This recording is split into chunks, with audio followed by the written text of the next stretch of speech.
तो बड़ी खबर लद्दाख हिंसा को लेकर, जहां पर हिंसा के बाद सोनम वांगचुक ने भारत सरकार को बड़ी चेतावनी दी है। सरकार के एक्शन के बीच सोनम वांगचुक का बड़ा बयान, जहां उन्होंने सरकार को कहा है कि अगर जेल में डाला तो समस्याएं और ज्यादा बढ़ सकती हैं। पूरे बयान में उन्होंने तल्ख तेवर दिखाए हैं। ये तेवर तब आए हैं जब सोनम वांगचुक की तरफ से जो एनजीओ है उसके FCRA के पंजीकरण को, रजिस्ट्रेशन को रद्द कर दिया गया है।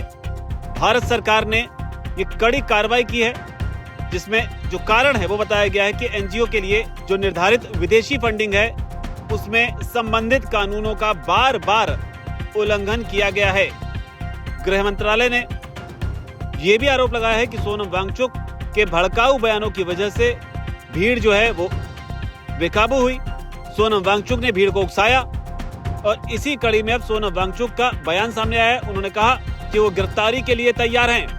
वांगचुक ने कहा कि मैं देख रहा हूं कि वे कुछ ऐसा मामला बना रहे हैं ताकि मुझे पब्लिक सेफ्टी एक्ट के तहत गिरफ्तार करके 2 साल के लिए जेल में डाला जा सके, लेकिन मैं इसके लिए तैयार हूं। इसके आगे वांगचुक ने यह भी कहा कि सोनम वांगचुक को आजाद रखने के बजाय जेल में डालने से समस्याएं और बढ़ सकती हैं। ये कहना कि यह हिंसा मेरे या कांग्रेस की ओर से भड़काई गई थी, समस्या के मूल से निपटने के बजाय बलि का बकरा ढूंढने जैसा है। तो ये सोनम वांगचुक की तीखी प्रतिक्रिया। साथ ही उन्होंने ये भी कहा है कि इससे कोई हल नहीं निकलेगा। वांगचुक यही नहीं रुके, उन्होंने भारत सरकार को जवाब देते हुए ये भी कहा कि वो किसी को बलि का बकरा बनाने के लिए चालाक हो सकते हैं, लेकिन वे बुद्धिमान नहीं हैं। इस समय हम सभी को चतुराई के बजाय बुद्धिमत्ता की आवश्यकता है, क्योंकि युवा पहले से ही निराश है। तो सीधे तौर पर वो कह रहे हैं कि अगर जेल में डाला गया तो समस्याएं और बढ़ जाएंगी। यानी कि शायद उनका इशारा इस ओर है कि अगर जेल में डाला तो युवा जो कि पहले से ही निराश है वो और ज्यादा उग्र हो सकते हैं। हालांकि इसे लेकर सोनम वांगचुक का तर्क यह है कि हिंसा भड़कने के लिए जो लंबे समय से चली आ रही शिकायतें हैं, खासकर युवाओं में जो हताशा है, वो इसके लिए जिम्मेदार है। उन्होंने तर्क दिया कि असली वजह जो है वो 6 साल की बेरोजगारी और हर स्तर पर अधूरे वादों की हताशा है।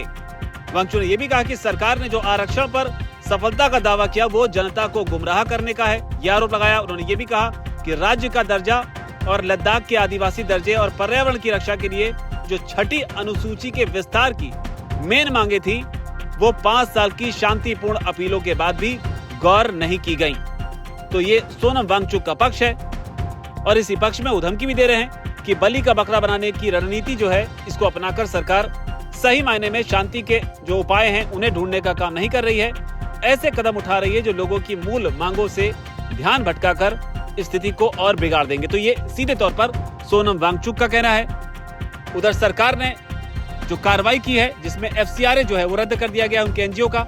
विदेशी फंडिंग का ये मामला है, पाकिस्तान से भी इसके तार जो है जुड़ रहे हैं। इस तरह की रिपोर्ट भी निकलकर सामने आ रही है, लेकिन ताजा मामला जो है वो यही है कि अगर सरकार ने उन्हें गिरफ्तार किया तो स्थिति जो है वो और ज्यादा बिगड़ सकती है। तो इस तरह की बात सोनम वांगचुक की ओर से सीधे सीधे धमकी कही है या चेतावनी सोनम वांगचुक ने दी है। अब देखना होगा इस पर सरकार, मोदी सरकार जो है किस तरीके से रिएक्ट करती है। पूरा का पूरा दोष सोनम वांगचुक पे डाला। मुझे वैसे भी ऐसे खबरें आती गई बहुत अच्छे सूत्रों से कि आपके खिलाफ पब्लिक सेफ्टी एक्ट का केस बनाया जा रहा है ताकि आपको 2 साल के लिए बिना जांच के, बिना बेल के जेल भेजा जा सके। तो आपको डर है कि अब आपकी गिरफ्तारी? बिल्कुल डर नहीं है, मैं बिल्कुल इंतजार कर रहा हूं। बल्कि मैं ये सोचता हूं कि न्योता देंगे पुलिस को कि आए आपको गिरफ्तार? बिल्कुल देंगे, क्यों नहीं देंगे। जब वो चाहें हमें गिरफ्तार कर सकता है। मैं सोचता हूं कि मेरे जेल में होना देश को ज्यादा जगाएगा मेरे बाहर होने से, क्योंकि देश नजारा देखेगा